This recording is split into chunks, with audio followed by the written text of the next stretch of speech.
What's going on, YouTube? Your boy back to you in the reptile room. As you guys can see from today's video, it's actually going to be what I told you about in the previous one. We are going to be introducing a new animal that I have. Really, she's not a new animal. She's an animal that I've had I've had her years ago. So I want to say about 4 years ago. But I ended up giving her to my friend specifically because she needed treatment that I didn't know how to treat her because I've never had this type of problem with her when I got her. She has a whole story, but I gave her to my friend who ended up doing an amazing job treating her, taking care of her, and holding on to her for me for a very long time. So I am very appreciative of that.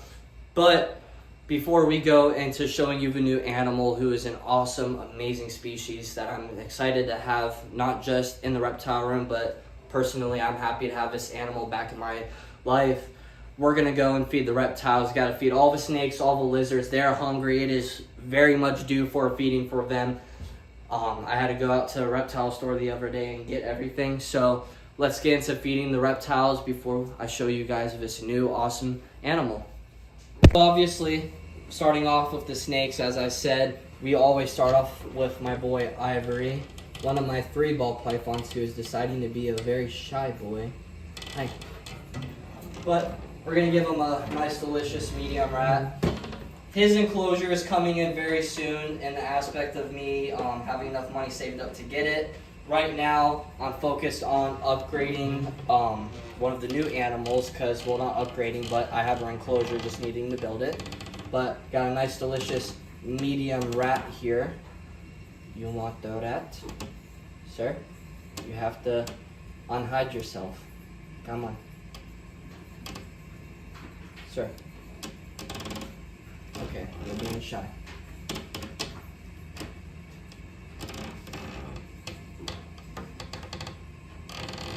Come on. This is how we get big.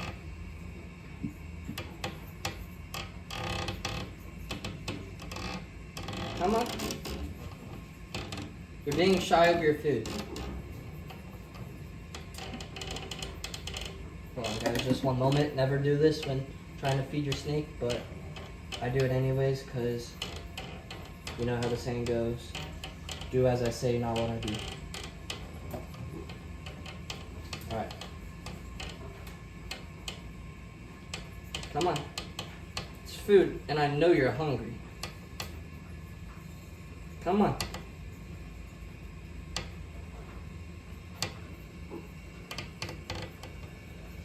Why are we being so shy?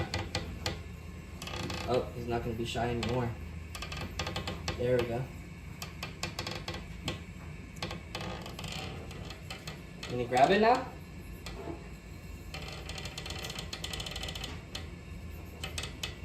He smells it. He smells it. You're acting like you don't know what it is.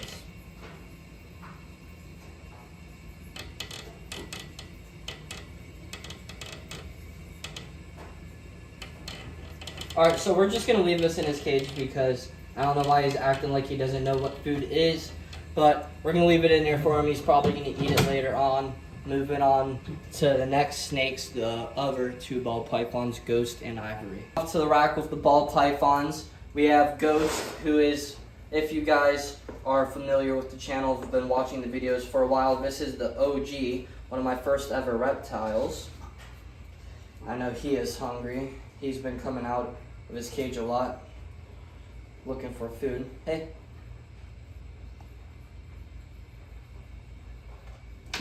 There we go. Got him some food. He's going to grab it and wrap around. And then right below we have Shinji, who is my 3rd and latest reptile, or not reptile, the ball python. He is very much known for his feeding response, but he is an absolute sweetheart once he's fully out of his cage. As you can see, he's also very hungry for his food. Okay, let me wipe this off because it's bleeding everywhere. Come on. There we go. Grab, and put him right back in here. He's absolutely loving his enclosure. As you guys can see, if you get a little bit closer up, you can see how all of his mulch is moved around, all of it in the corner. I had all of this laid out flat and nice for him, and he's moving it all around, which is nice because it's telling me at night he's moving around, he's getting curious, he's pushing around the bedding. He's basically a form of enrichment for him, which is awesome. I absolutely love that because that's all I wanted for him since he was in that tinier enclosure in the meantime when I had him. Now he's in upgraded. This is a 90-gallon long enclosure. It is 48 by 24 by 12, I believe, if I didn't get that wrong. But it's a 90-gallon enclosure. It's super long. It doesn't look like it with the camera because it is not too tall off the ground, so height-wise it's not super high. But ball pythons are terrestrial species, so they are known for burrowing. They're known to be more of ground level animals. So with that, I went lower level for these guys and a lot longer of a width or length specifically, so they can fully stretch out their body. They can get that full movement and function using all of their muscles. And then of course, moving on, we have my boy Arbok, who is my false water cobra. Absolute fanatic of food, and you guys will see what I mean. I didn't even get a chance, and bye-bye. Hold on, let's see if I can show you guys him. Get it up and close with that. You can actually see him eat. You can actually bring it into the enclosure if you want, because I have it on tripod. So you guys can actually see him eat. He is getting a lot bigger. He is putting on amazing size right now. For anybody curious, because I did have someone comment on my last video about my false water cobra. Right now I currently have him on wean rats. When I first got him, he was on fuzzy mice. So when I got him, he's very tiny. He was just a tiny little baby, a couple months old, and now he's on a wean rat. I predict once he's truly full grown that he's gonna probably be able to down a medium-sized rat for sure, maybe a large depending on the genetics and just how big his parents were, and of course to pass along with that. Like again, I'm not here to power feed him, make him huge and obese. I just want these animals to live good, happy, healthy lives while at the same time being able to educate you guys about these animals, tell you cool fun facts about them, help you along the way if you have any questions on how to take care of them, if you have one or you would like to have one, answer any questions, and just have fun with it. So we're going to let him finish off that meal, as you can see, moving it down with his teeth, as all snakes do. So now we're on to Mystique, my baby red-tailed boa. She's actually upgraded to now wean rats. I'm going to try to see how she does with wean rats to add more size to her, specifically so she can really try to hopefully get her to grow a little bit more, because she is unfortunately stunted from the previous owners, because we believe that she is a runt of her batch, or her clutch, I should say. So her siblings and that, she's a runt, which unfortunately with runts, they're known to typically be a lot smaller. So I want to hopefully maybe fix that without obviously getting her overweight. So we are going to give her a wean rat. And oh wow, okay, well she loved that. Let her coil around that and bam. So Mystique here is a red-tailed boa, which is known to be one of the biggest boa species, if not one of the girthiest in the aspect of weight. I have a friend who actually is the same person who gave me Mystique here and who gave me Buns. She has a red-tailed boa that is probably close to around 30 plus pounds, super dense, super heavy, and is not overweight at all. So super cool species, obviously called red-tailed boas because the closer you get to the end of the tail, the more vibrant the pattern becomes with them. And of course we have Dingo. This is not going to last long because he is, yep, absolutely hungry. So what you guys just saw me give Dingo is a baby quail.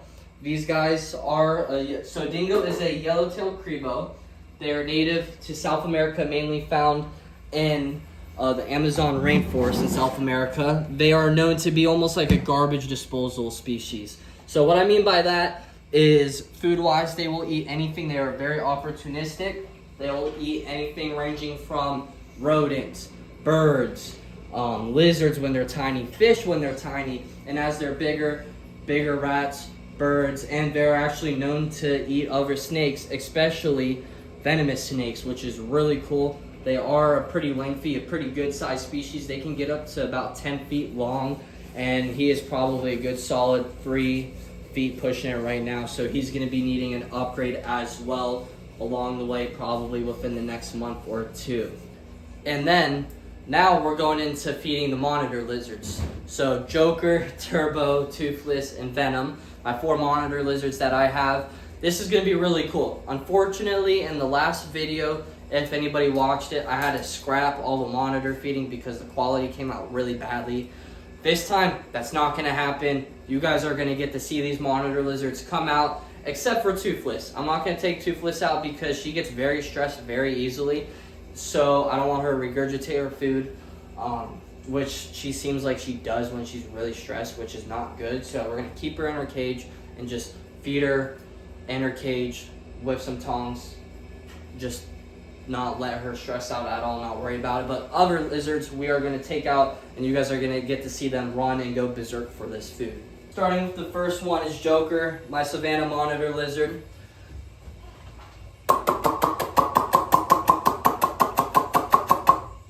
Come on.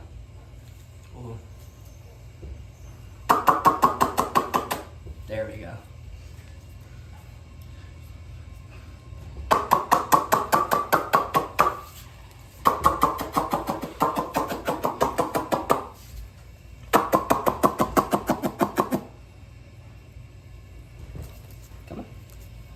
Ooh.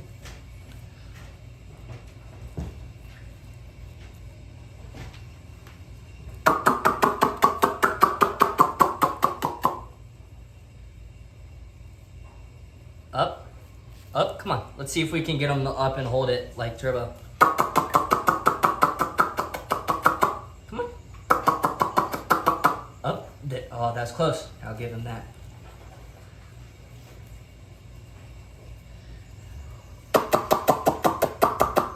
Hey, got one more.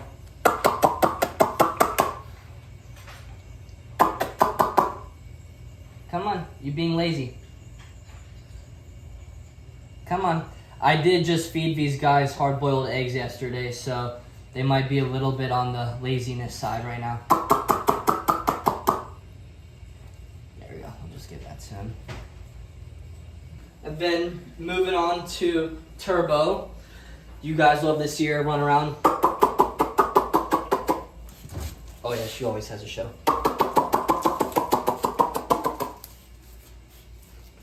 Oh, I dropped it, no. It slipped. Oh, and we're gutting it. That's nice. Gutted. And so what you guys are seeing me give these monitors right now is baby quail, which is a very lean, good source of protein and a great source of calcium because of the bones, the beak, all of it, which helps with their bones. Up. No. Up. Hold. Hold. Good girl. And so end game goal is to get all 4 monitor lizards. Well, Turbo already does it. So the other 3, Toothless, Venom, Joker, to get all of these guys to be able to, when taken out, fully trained and controlled when it comes to feeding so they're not berserk. Granted, I would love for them to still do this where they have the energy, they have that behavior like they would out in the wild. Because honestly, I love when animals act the way they do. Now, I think it's super cool having a chilled, super trained animal. I think that's amazing that we're able to do that and train and bond with these animals. But honestly, I like... You're gonna grab it, girl? I like... Did you ever eat? You gotta eat the other one first. Did she even? There you go. I like having them super... I think it's super cool when they're trained and chilled and mellow. But honestly, I like having an animal that acts like their species. And so with that, what I mean by that is how they would act out in the wild is how I really like them to stay. Now granted, yes, do I want Venom and Toothless more trained, where they're not so defensive, they like to bite? Yes. But honestly, when they're bigger and they're older and I have them in these big enclosures, I want them to act like how they would out in the wild sometimes because it adds a lot of interest, it adds personality, it adds ways I can train them, just like how I have Turbo. Because as you guys see me doing with her, having her chase after this food, this isn't controlled trained behavior. This is me utilizing how she would act naturally out in the wild.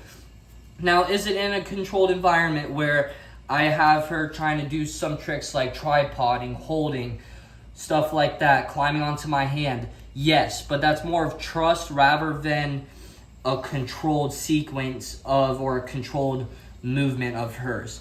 I want her to chase after this food, and I want you guys to see these animals chase after their food the way they would out in the wild. That's why I take Turbo out. That's why I'm going to start doing it with the other animals, because I want them to have that natural response, that natural instinct they would have out in the wild with a little bit of a controlled factor so that other people don't get hurt.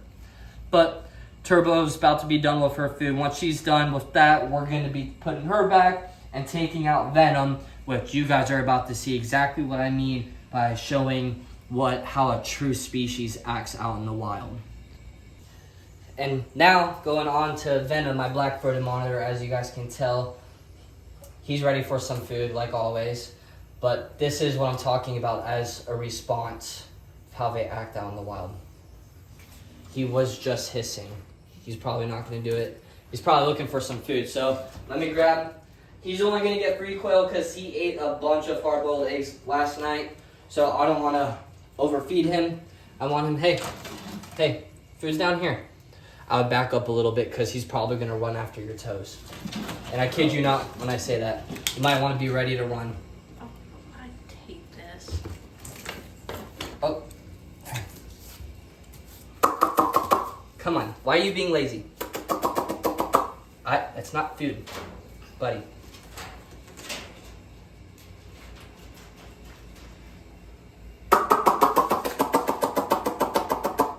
Come on. This is the fun part, guys.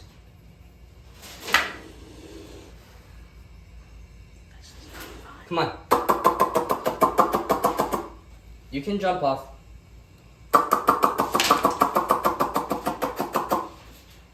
So, Venom here is a black-throated monitor lizard, a species found in Africa, specific place in Africa called Tanzania. Super cool species, one of the biggest monitor lizard species that you can have, getting up to 6 to 7 feet long and getting up to 30 to 40 pounds. The only other species other than the Komodo dragons themselves that can rival this is, of course, the Asian water monitor, in my opinion, which is what Toothless is. Now we gotta get him back in his enclosure, which is obviously, this is the interesting part. This is why I love animals. The behavior, the way he's acting. Granted, some people, I might get comments saying, oh, I'm stressing him out. You're making him upset. I'm gonna hurt him. Trust me, guys. If anything, he hurts me more than I ever hurt him. So, now imagine this when he is like 4, pushing 5 feet long, is already like 20, 25 pounds, and it's just awesome to show because I can demonstrate these guys' natural behavior. Now, before he's even biting, as you guys can see, he's using his tail to whip. This is their natural defense mechanism that these guys do, because honestly, biting takes a lot of energy, takes a lot of effort, and not all the time are they gonna win, even when biting, if they're to defend themselves against another predator. So, it's a lot better to use that tail because it's a lot longer, so it creates distance. As you guys can see, it creates distance in which he can use as an escape route, which is absolutely awesome. Really, I'm not trying to get bit by him because his bite does hurt. It does not feel good. So what we are going to do is, actually, he might just go in his cage on his own. Which, if he does, look at that. Oh, I spoke too soon, guys. Get back in your cage. No. No, Godzilla. He is so food motivated, it is insane.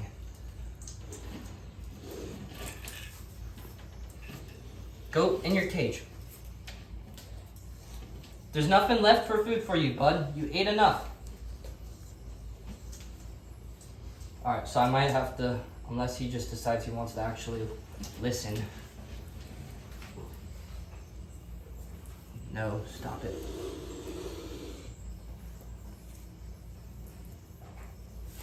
Yeah, you try and go after my toes like last time.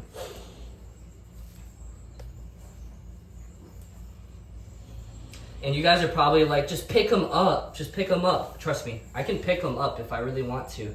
But I'm trying to just let him use his energy. And honestly, this isn't much stress to him because I'm not doing anything that's straight up hurting him. As you guys can see, he tries to hurt me more than I ever try and hurt him. Because that's the last thing I want for this animal, is to hurt him. So, what do? We grab the gloves. We don't even need to grab the gloves. But, yeah, you guys could say, oh, that stressed him out, oh, that took too long, blah, blah, blah. Really, at the end of the day, I'm doing nothing stressful to this animal where it's harming him. As you guys could see, I was patient with him the whole time. Wasn't grabbing him, wasn't yanking him by his tail, wasn't shoving him into his enclosure. I'm letting him use his energy. And honestly, I like having animals that act like that because it makes it fun for me. It really does. So with him back in his enclosure, we have one more animal we need to feed before we go and I show you the new animal. I almost just spoiled it. But I'm gassed from, I don't even know why I'm gassed. I'm just freaking tired. But we're going to go feed Toothless. All right, and then now off to Toothless. I really don't know how much food she's going to take from me, if she even takes food from me, because she's being a little bit shy. Originally, now I'm fair warning you guys, her enclosure is pretty messy and dirty and just messed up right now. But I'm cleaning her turf, which obviously I have poop to clean. I'm going to clean out for her, deep clean the enclosure, and put everything back in so it's all nice, clean, and controlled for her. But this is, for those of you who don't know, Toothless, my black dragon. She is an Asian water monitor. They are one of the biggest lizard species as well, getting up to 6 to 7 feet long, easily getting up to 40 plus pounds. Super cool, super awesome species. I'm not doing much with her right now because, like, again, she's been very highly stressed when it comes to anything that's associated to being around her after feeding her, and I just don't want her to end up regurgitating, because not just is she throwing up everything she just ate, also whatever nutrients is pre-existing in her body, in her intestines, in her stomach, it's all getting regurgitated out. So then not just is she missing out on the nutrients and everything she needs from, say, today's meal, but anything previous she is missing as well, which I do not want to do because that can cause stunted growth. That's the bare minimum of the problems. It can cause many other things leading to actual death, which obviously I don't want that for my poor animal. I absolutely love this girl. She's amazing. So we're going to leave it like that. Like, again, her enclosure is going to get taken care of, all of that. I promise she's very well taken care of. I actually had, a couple days ago, I had her out of her enclosure so it could get deep cleaned, and I was just holding her for a good solid 10-15 minutes. She did not try biting me once. And for those of you, like, I keep saying this because it's true, if you guys have consistently watched my videos, or I've gone back and watched them for the new people, or for the people who have been watching my channel for a while and has seen Toothless for a while, her not biting me or trying to bite me a single time is an amazing, awesome progression, which I'm super excited, super happy to have in my life.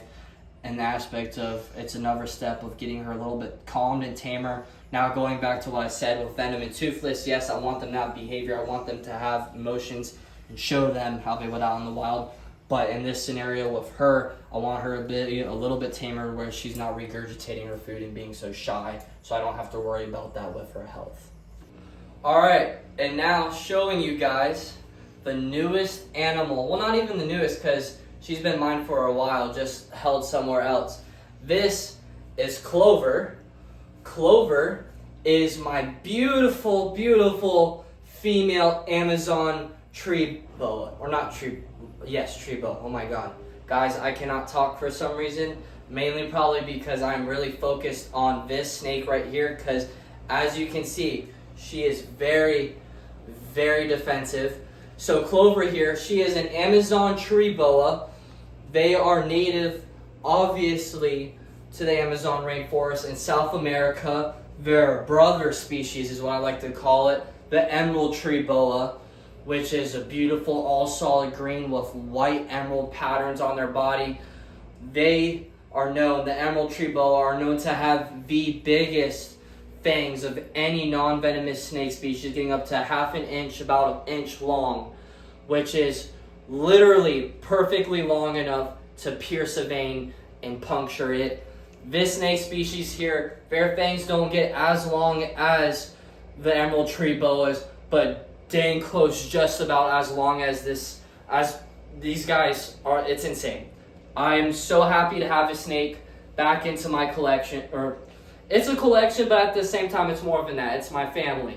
These are my kids. So having this snake, having this species back again, I'm absolutely excited. I'm so stoked to have them.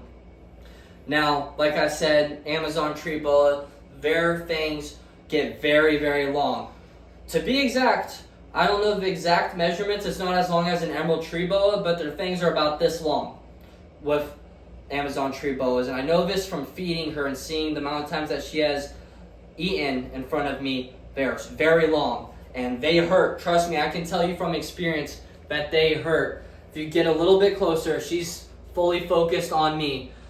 Now, she is a boa species, and with Amazon tree boas, pythons, and even your venomous, such as pit vipers, they have these holes in the front of their face on the top jaw, which is their heat pits that picks up on thermal regulation, leaving anything warm-blooded. Their body creates heat, thermal energy, which these guys lock on like literally a heat missile. Now, she is very focused, she's very locked on me. Literally, the camera person can get up closer to her, and she won't even know. She won't know at all because of the fact that she is absolutely targeted on me and only me. Now, a little bit to backstory with her, as you probably see right below me is a towel that I have laid out on the reptile room floor. Now, the reason why there's a towel is because she is very prominent and is known for musking. Now, musking is a very common defense mechanism that snakes do. It is a mix of poop, pee, and pheromones. It smells so bad, so rancid. Literally, you think you've smelled the worst thing? Honestly, trust me, it's a whole new level of just nastiness. Now, her origin story is that originally a very old co-worker of mine had her, and he didn't want her anymore. He asked if I wanted her, and I said absolutely. And when I picked her up, I didn't realize until about a month in that she had mites all over her body, fully covered head to toe. And the way that she acted then, and of course how she's acting now, I believe that she is a wild caught. With the amount of mites she had, with her musking, which is typical of wild caught animals, they end up having that behavior. So with that, I think she's a wild caught, and I ended up giving to a good friend of mine, Hope, who gave me Buns, who gave me Mystique. And so with that, I gave Clover here to Hope because I didn't know how to take care of mites at the time. I didn't know how to properly fully treat it when it came to infestation on this snake. And so with that, she took her in for me. She did an amazing job with her. She is fully mite-free. She's been in quarantine for about a month, specifically just because, like again, I just like to be extra precaution with her, but she's pooping, she is soaking in her water dish in the aspect of staying hydrated. She eats well. She doesn't have any mites, of course, but she's doing absolutely awesome. And you might be asking, well, if she's wild caught, why don't you go and release her back in somewhere in the Florida Everglades? No, never. And the reason why is because, one, I'm too lovey-dovey of my snakes, even if they try to hurt me, to the point where I don't care. I want to keep my snakes. But at the same time, with this snake species, as you guys can see, they like to strike, which I'm very used to. I've had her skim my head before. But with this snake species, one, very invasive, and two, you might be thinking, why is she so defensive? You might be stressing her out or any of it. This isn't me stressing her out. With Amazon tree boas and emerald tree boas, all of them, with a boreal snake species, they are known to be very defensive because they are in very, very, very, very, very, very, very high up in the treetops. Now, cool fact about a boreal snake species is that when it comes to them being a boreal, since they're in high up canopies, they are used to having a very slow metabolism and barely needing to eat. And that's because it can be very scarce. It can be very hard to find any food that they can get themselves onto and grab a hold of at any point. So, one, they strike and become very defensive because they're very reclusive, and they need to be fast strikers. They need to be able to strike without any hesitation because these guys literally catch birds in mid-flight, which obviously you need to be fast, you can't be slow, and at the same time very reclusive, so they tend to be very defensive. Obviously with her, she's naturally going to be defensive. Super cool species. I absolutely adore them. I'm so happy to have her back in my I keep saying collection, but collection, family, to me it's the same thing in aspect as in having one of them, and I'm obviously not going to treat them like trophies or objects. These guys are my kids, but they're also reason to why they have super long fangs is because they need them to hold onto those birds. And I'm sorry for my stuttering and the way I'm talking right now. One, my arms are getting tired from holding this stick up because she is a hefty size of a snake, while at the same time, too, she's probably getting ready to strike. 3, 2. No, you're not gonna strike this time. But either way, I just want to show you guys her. She is absolute beautiful of a snake. And fun fact, they are iridescent colors. So if you bring them up to light, whether it's UVB or out in the sun, they are known to have a shine. It's a little bit harder to see because my lighting isn't the best in the reptile room. But these guys are an absolute amazing and stunner species. Absolutely to have her back, and I love her. So, showing you guys the new animal, and honestly probably the most defensive and most aggro in a respectful and loving way animal that I have. And I don't mean that in a way to scare you guys. I mean that in a way to show you how situationally aware you need to be when having some of these animals because of just how they act naturally out in the environment. But I absolutely love her, and I'm happy to have her back so I can educate you guys about how amazing these animals truly are. Alright guys, that's the rest of today's video. I hope you enjoyed. Please, if you haven't already, if you want to support the channel, subscribe, share, comment down below what was your guys' favorite animal, as always, that you got to see eat, while at the same time, what is your guys' thoughts on the new animal Clover into the reptile room, into the channel, part of the family again, which I'm super happy about. I thank you guys for watching. Like again, if you want to support me, please subscribe, please share. We're at 637 subscribers. We are so close. Each day we're getting closer to 1,000. So let's just try and push it. Let's try to get there. If you guys want to support me directly, please go in my bio. Go check out my Instagram, which is Nile Ninja, the same as YouTube. Go check out in my bio, TTD Athletics. Buy some merch that is coming out soon. Fortunately, I'm not wearing any of it. I don't have it in yet, but we're doing a new drop very soon. Go use my code Nile Ninja, same as my YouTube channel, my Instagram, all of that. If you guys want to support your boy directly and help with these animals, I thank you guys for watching. Love you. God bless you. And I shall see you guys on the next video.